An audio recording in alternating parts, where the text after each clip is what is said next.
अमाल बाब 5।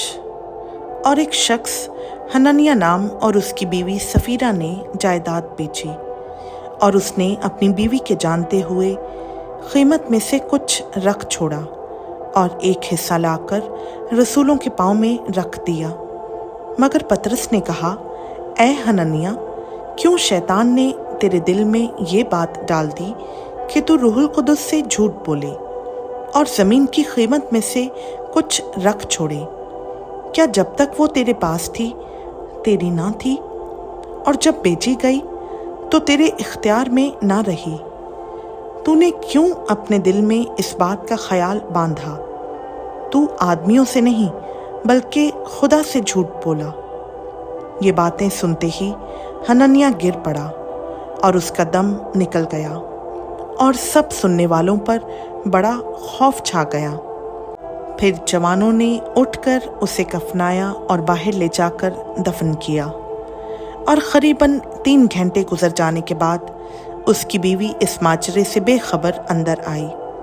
पतरस ने उससे कहा, मुझे बता तो, क्या तुमने इतने ही को ज़मीन बेची थी? उसने कहा, हाँ, इतने ही को।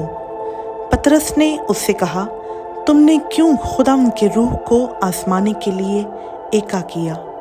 देख, तेरे शौहर के दफन करने वाले दरवाज़ा पर खड़े हैं और तुझे भी बाहर ले जाएंगे। वो उसी दम उसके कदमों पर गिर पड़ी और उसका दम निकल गया। और जवानों ने अंदर आकर उसे मुर्दा पाया और बाहर ले जाकर उसके शौहर के पास दफन कर दिया। और सारी कलीसिया बल्कि इन बातों के सब सुनने वालों पर बड़ा खौफ छा गया। और रसूलों के हाथों से बहुत से निशान और अजीब काम लोगों में ज़ाहिर होते थे, और वो सब एक दिल होकर सुलेमान के बरामदा में जमा हुआ करते थे। लेकिन औरों में से किसी को जुर्रत ना हुई कि उनमें जा मिले, मगर लोग उनकी बड़ाई करते थे। और ईमान लाने वाले मर्द व औरत खुदा की कलीसिया में और भी कसरत से आ मिले, यहाँ तक कि लोग बीमारों को सड़कों पर ला लाकर चारपाइयों और कठोलों पर लिटा देते थे, ताकि जब पतरस आए तो उसका साया ही उनमें से किसी पर पड़ जाए। और यरूशलेम की चारों तरफ के शहरों से भी लोग बीमारों और नापाक रूहों के सताए हुओं को लाकर कसरत से जमा होते थे, और वो सब अच्छे कर दिए जाते थे। फिर सरदार काहिन और उसके सब साथी जो सदूकियों के फ़िरक़ा के थे हसद के मारे उठे और रसूलों को पकड़कर आम हवालात में रख दिया। मगर खुदावंद के एक फरिश्ता ने रात को कैद खाना के दरवाजे खोले और उन्हें बाहर लाकर कहा कि जाओ, हैकल में खड़े होकर इस ज़िंदगी की सब बातें लोगों को सुनाओ। वो ये सुनकर सुबह होते ही हैकल में गए और तालीम देने लगे। मगर सरदार काहिन और उसके साथियों ने आकर सदर अदालत वालों और बनी इसराइल के सब बुजुर्गों को जमा किया और कैद खाना में कहला भेजा कि उन्हें लाएं। लेकिन प्यादों ने पहुंचकर उन्हें कैद खाना में ना पाया और लौटकर खबर दी कि हमने कैद खाना को तो बड़ी हिफाजत से बंद किया हुआ और पहरे वालों को दरवाज़ों पर खड़े पाया, मगर जब खोला तो अंदर कोई न मिला। जब हैकल के सरदार और सरदार काहिनों ने ये बातें सुनी तो उनके बारे में हैरान हुए कि इसका क्या अंजाम होगा। इतने में किसी ने आकर उन्हें खबर दी कि देखो, वो आदमी जिन्हें तुमने कैद किया था हैकल में खड़े लोगों को तालीम दे रहे हैं। तब सरदार प्यादों के साथ जाकर उन्हें ले आया, लेकिन ज़बरदस्ती नहीं, क्योंकि लोगों से डरते थे कि हमको संसार ना करें।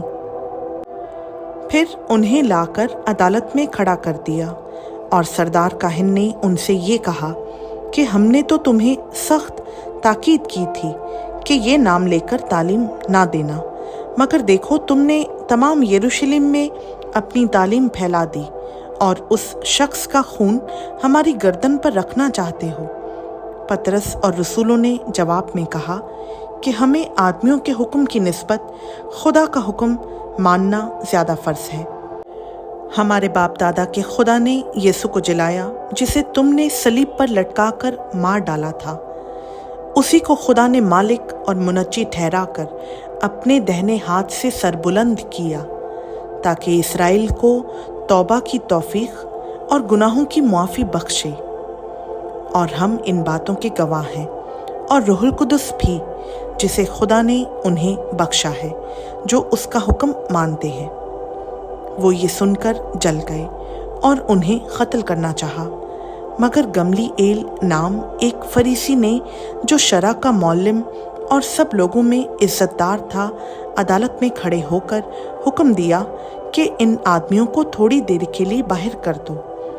फिर उनसे कहा कि ऐ इस्राएलियों, इन आदमियों के साथ जो कुछ किया चाहते हो होशियारी से करना, क्योंकि इन दिनों से पहले थियोदास ने उठकर दावा किया था कि मैं भी कुछ हूँ, और तखमीनन 400 आदमी उसके साथ हो गए थे, मगर वो मारा गया, और जितने उसके मानने वाले थे सब परागंदा हुए और मिट गए।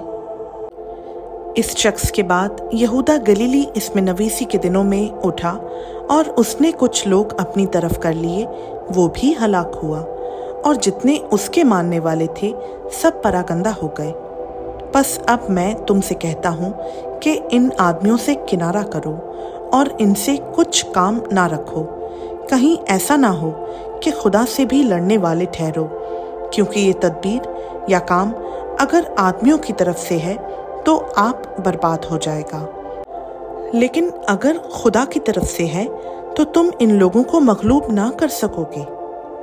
उन्होंने उसकी बात मानी और रसूलों को पास बुलाकर उनको पिटवाया, और ये हुक्म देकर छोड़ दिया कि यीशु का नाम लेकर बात ना करना।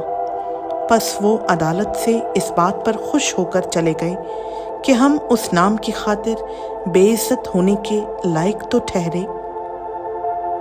और वो हैकल में और घरों में हर रोज़ तालीम देने और इस बात की खुशखबरी सुनाने से कि यीशु ही मसीह है बाज ना आए।